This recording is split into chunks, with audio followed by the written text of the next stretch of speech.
Hey guys, how you doing? Danny Baker here, and right now we're going to be talking about step one in my recovery blueprint, which is all about understanding what is causing our depression. Yeah? Okay, so let's jump into that now. Now, as you may already know, clinical depression can be caused by one or more of the following things: a chemical imbalance in our brains, our behaviors. So, for example, spending time with toxic people. It can be caused by our circumstances. So, for example, doing a job that we don't enjoy. It can be caused by our thought processes. So, concluding they were unattractive or unlovable if someone says no to going on a date with us, or something like that. And it can also be caused by life events, such as going through a messy breakup. Okay? And like we've said, in order to recover from depression, we need to figure out precisely what's causing it. Trying to recover without taking the time to do so is analogous to trying to stop a ship from sinking when we've really got no idea where the water's getting in from. Yeah? Try all we want, we're going to keep sinking. Okay? So to help us understand what might be causing our depression, we can do the following things. Okay? The first thing is see a psychiatrist or a really good GP. Yeah? So like we've said, depression can sometimes be caused by a chemical imbalance in our brains. In the case of unipolar depression, this can be due to a lack of serotonin, or a lack of dopamine, or lack of adrenaline, or a lack of noradrenaline. Yeah? Alternatively, depression can often be part of another illness that involves a different sort of chemical imbalance, such as bipolar disorder, which of course is depression coupled with mania. Yeah? But the point is, guys, either way, one of the most important things to do if we do suffer from depression is to see a psychiatrist or a GP if that's not feasible. Yeah? Because their job is to correctly diagnose us, and if they deem it appropriate, to then prescribe us medication to manage that chemical imbalance. Yeah?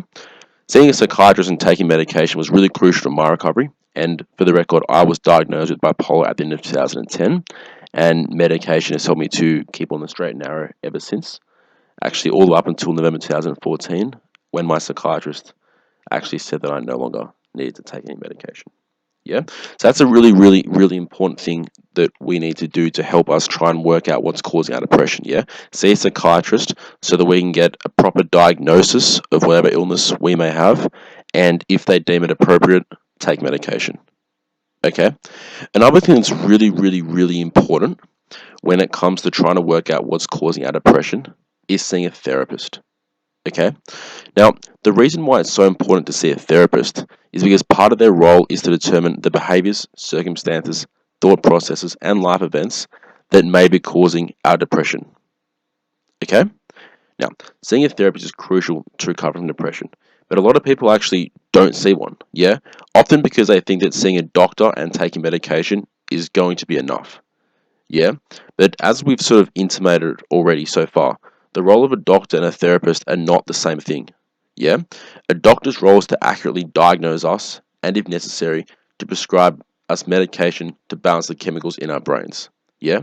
But, on the other hand, a therapist's job is to analyze our behaviors, circumstances, thought processes, and the events that have taken place in our lives to work out what may be causing our depression. Okay? And then their job is to teach us how to deal with these underlying causes. Okay, so if we see only a psychiatrist or a doctor and not a therapist, or if we only see a therapist and not a psychiatrist or a doctor, yeah, then it means that we're missing out on some really vital treatment that's crucial to our recovery. Okay, now another main reason why a lot of people don't see a therapist is because it can be too expensive for them. Yeah, now I just want to say that if you're in this situation, then one possible way out of it is to actually crowdfund the cost of your therapy. Yeah, and that's actually a solution that is offered by a charity that I recently founded called the Depression is Not Destiny Foundation. Yeah, so what we've actually done is we've set up a platform so that anyone in the world can quickly make their own fundraising page explaining why they need therapy, and they can then share it with their friends and family members who can also chip in to help them raise the money that they need for their therapy.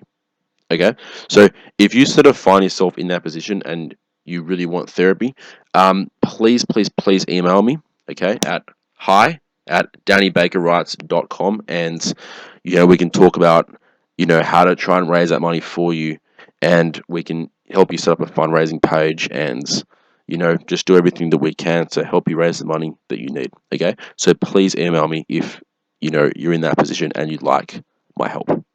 Okay. Alright, guys. The third thing that we can do to try and work out what is causing our depression is to start keeping a mood diary. Okay? Now, what this means is, before we go to bed every night, what's a really good idea is to actually take note of everything we did that day and rank how we felt out of 10 at the end of that day. Okay? So 10 would be very happy, and 1 would be suicidally depressed.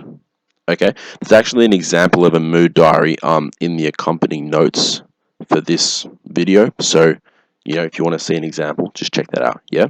But here's the thing, guys. After a while, what you'll actually notice is that days when you feel depressed will correlate to you doing certain activities or not doing certain activities. Okay? And this can help you work out what may be causing your depression. Yeah? So, just to give you an example, right? When I used to keep mood diaries, yeah, it helped me work out that drinking alcohol really triggered my depression, yeah? So over time, I noticed that if I went out on, say, a Saturday night for a really big night with my friends, I'd often find myself feeling really down on Tuesday, Wednesday, or Thursday, yeah? And after noticing this trend, I decided to really, really, really reduce how much alcohol I drank on weekends. And lo and behold, I began noticing an upward trend in my mood on Tuesdays, Wednesdays, and Thursdays after implementing that change. Yeah. So by that, I was able to conclude that drinking too much alcohol actually contributed to making me feel depressed. Okay. And that's something that I may not have worked out if I hadn't kept a mood diary. Okay. Now, in terms of how to actually logistically keep a mood diary, I recommend using a regular diary to record what you're doing each day. Okay.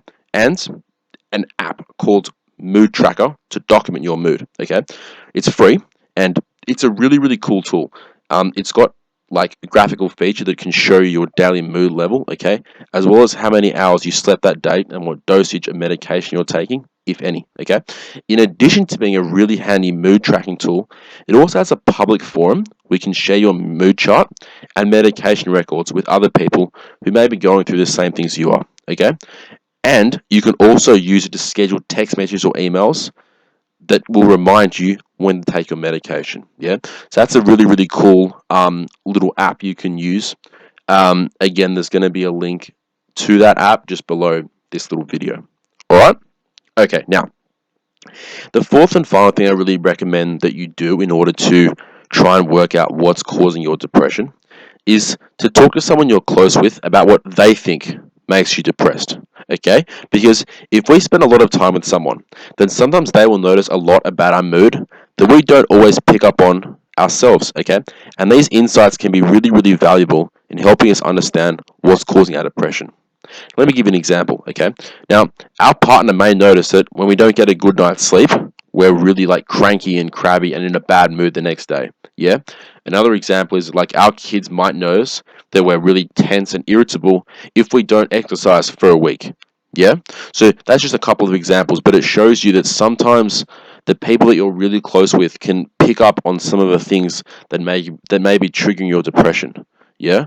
So it's always a good idea just to sort of have a chat to them and see if they can shed any insight on that for you. Okay? Alright guys, that's it for this video. I just want to really, really quickly summarize, that video so that you can just have, I guess, some, quote unquote key takeaways. Okay? So just really quickly to recap what we've done. In order to determine what's causing our depression, we want to, number one, see a doctor, preferably a psychiatrist, yeah. Number two, we see a therapist, okay. And like I said, consider crowdfunding the cost of our therapy if we need to. And again, please, if you're in that boat, you're very, very, very welcome to email me at hi@dannybakerwrites.com, okay. And again, like I said, I'll do whatever I can to help you raise the money you need for your therapy, okay. Now, the third thing we can do to help us understand what's causing our depression is to keep a mood diary, okay? And the fourth thing is to talk to someone we're close with about what they think makes us depressed, okay? And I just want to reiterate this point one more time, guys, that each of these things is really, really, really worth doing, okay? If we only do one or two of these things, then we're likely to miss out on identifying a couple of the things that actually cause us to feel depressed, yeah? And that is going to slow down our recovery, okay? Particularly if those things are some of the key causes of our depression, okay? So we really, really, really want to try and do each of these four things, okay? All right, thanks a lot, guys. That's it for this video. The next video is all about learning how to deal with the underlying causes of our depression. so they no longer cause us to feel depressed. Okay, so that's step 2 in this recovery blueprint. All right, so we're going to jump into that in the next video, and yeah, I'll see you there.